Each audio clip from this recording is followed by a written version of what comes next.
got so much motherfucking design on right now.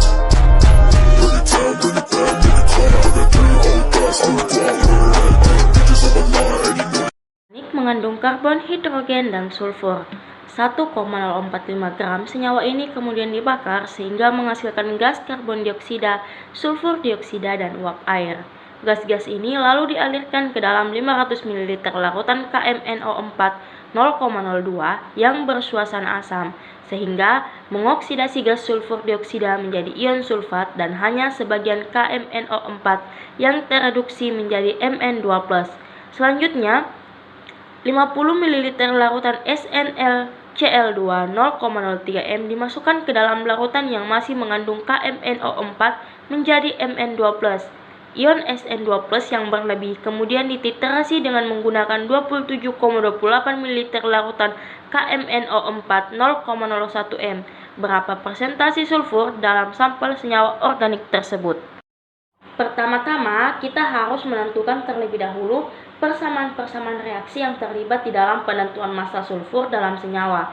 Yang pertama adalah reaksi oksidasi gas SO2 yang dihasilkan dari pembakaran senyawa X menjadi ion SO4 2- oleh KMNO4 yang tereduksi menjadi Mn2+. Kedua setengah reaksi dapat dituliskan sebagai berikut. Jadi dalam penentuan ini ada 5 tahap. Yang pertama, penyetaraan jumlah atom unsur yang mengalami perubahan Bilox. Tahap kedua, menyetarakan jumlah atom O dan menambahkan H2O di ruas kekurangan. Tahap ketiga, menyetarakan jumlah atom H dan menambahkan H+ di ruas yang kekurangan atom. Tahap keempat, menyetarakan muatan dengan menambah elektron di ruas yang muatannya lebih positif. Tahap kelima atau tahap terakhir, menyatukan kedua persamaan dengan menyamakan jumlah elektron kedua setengah. Jadi setelah itu mari kita mencari persamaan reaksi setaranya. Jadi persamaan reaksi setaranya yaitu 2MnO4 ditambah 5SO2 ditambah 2H2O menjadi 2-2+ ditambah 5SO4 2- ditambah 4H+. Seperti sebelumnya, kita akan kembali menyetarakan reaksi antara ion Sn2+ dengan ion MnO4. Dalam penyetaraan ini terdapat lagi 5 tahap, yaitu yang pertama, tahap 1 menyetarakan jumlah atom unsur yang mengalami perubahan Bilox. Tahap kedua, menyetarakan jumlah atom O dan menambahkan H2O di ruas yang kekurangan atom O. Tahap ketiga, menyetarakan jumlah atom H dengan menambahkan H+ di ruas yang kekurangan H. Tahap keempat, setarakan muatan dengan menambah elektron di ruas yang muatannya positif.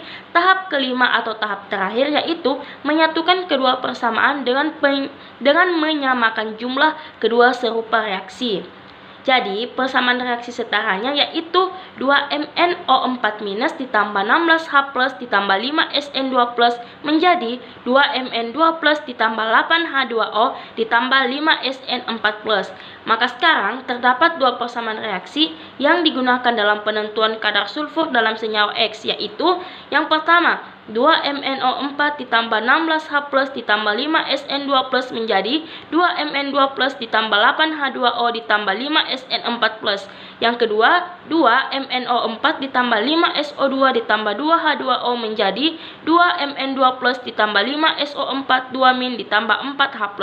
Untuk menentukan kadar sulfur dalam senyawa X, maka pertama ditentukan berapa jumlah mol total ion Sn2+ yang digunakan mol Sn2- totalnya, yaitu Sn2+ dikali Vsin2+ sama dengan 0,03 mx dikali 50 ml sama dengan 1,5 ml, 1,5 mol.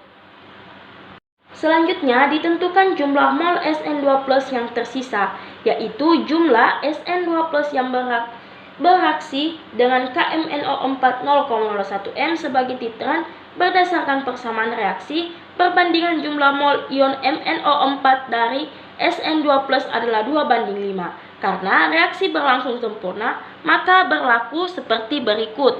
Jadi, ini hasilnya ketika telah disempurnakan. Makanya, hasil dari ini tersebut mendapatkan presentasi massa sulfur dalam senyawa organik X yang mengandung CH dan S adalah 74,05%.